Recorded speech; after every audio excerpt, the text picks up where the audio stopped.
Glad to have you back. Depending on who you ask in Britain, the Brexit talks are turning out to be a tough deal. Brexit Secretary David Davids is urging Brussels to revisit the government's proposal to kick off discussions on Britain's future relationship with the EU alongside withdrawal talks. Negotiations are to resume in just over a week in Brussels amid growing concerns in government that at the current pace it may be impossible to open trade talks until the end of the year. International Affairs Jermaine Sanwoolu now joins us now from London to discuss this. Hello, Jermaine. Hello, thanks for having me today. Indeed. Let's just get into it. Why is Davids backtracking now? He agreed to the negotiations weeks back with the EU. What changed? Well, a lot has changed from the March when Article 50 was actually put forward for the Brexit process to actually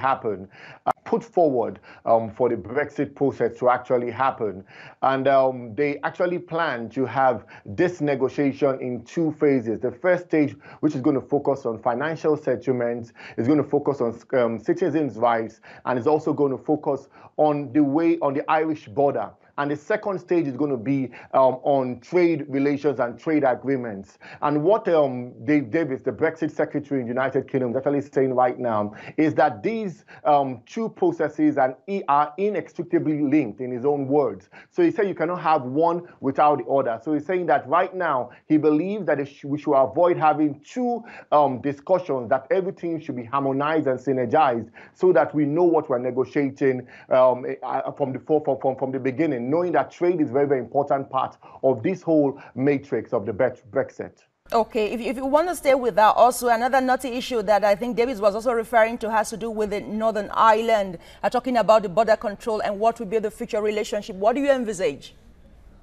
Well, that's going to be very, very interesting because it all dates back to the Blair era, close to 20 years ago with the Good Friday Agreement, that they agreed that there should not be any hard border between Ireland and Northern Ireland. Northern Ireland right now remains in the United Kingdom, and Ireland is out of the United Kingdom. It's actually in Europe. So what is actually happening on that border right now is when they negotiated the deal, Blair actually wanted to give some credit to the EU too and said that whatever happens in that deal and with that border, EU laws would have to be considered. So what will happen now is that if the UK should agree that there should be free flow of movement of people, which Brexit was actually set up to be against, that they want to actually cross-check and ensure that immigration is actually curtailed coming into the United Kingdom. If there is no border between Northern Ireland and Ireland, what will happen now is that there will be free flow of people between those countries, and it will be a loophole, so to say, in the whole Brexit agreement. The UK Prime Minister actually wrote a letter to the Irish people saying that they are going to honor the Good Friday Agreement and there's not going to be any kind of border and no hard border, because that hard border may cause some frictions. So the British government wants to ensure that there is monitoring of movement. The Brexit people say that, those from the European Union say that they don't want that to happen. So it's a bit complicated, but that's going to be a very, very important thing that they will need to navigate strategically to ensure that the crisis in Northern Ireland is not actually sparked up again, and also to ensure that there is no loose movement of people and immigration in between the EU and the United Kingdom. All right, back to the negotiation. What do you think the EU would do? They probably won't meet between now until October. That's what David is counting on. But do you think the EU will blink? Well, the EU has been saying that UK and its proposals are actually fantastic, meaning they're just they are living in a world of fantasy that are not realistic, so to say.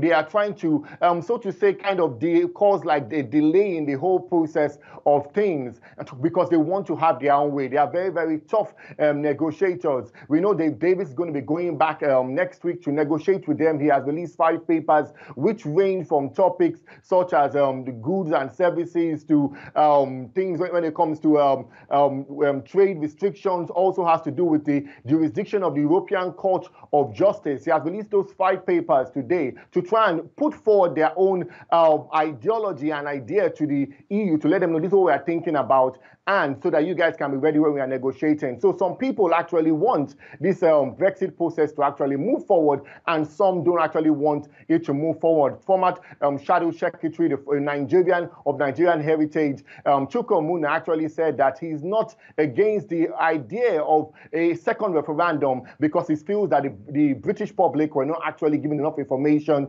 before they went into the Brexit, such as the £350 million that was meant to be gained for public sector investment. So there's a lot of things going on right now, but let's see how it goes.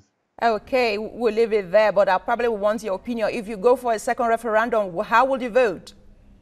That's very, very interesting. I believe that both sides of the divide actually have a lot of benefits, and some actually argue, just like the Economics for Free Trade said, that 135 billion pounds are actually going to be brought into the UK economy if trade restrictions are actually reduced and tariffs are taken away. So it's I want to answer your question saying I would vote or I would not vote against. Okay. But let's see how it goes when information is provided for all of us, if all that right. happens. But silence is golden, isn't it? All right, many thanks for your time, Jermaine Sanwoolu, who joined us from London. Thank you for, many thanks for having me.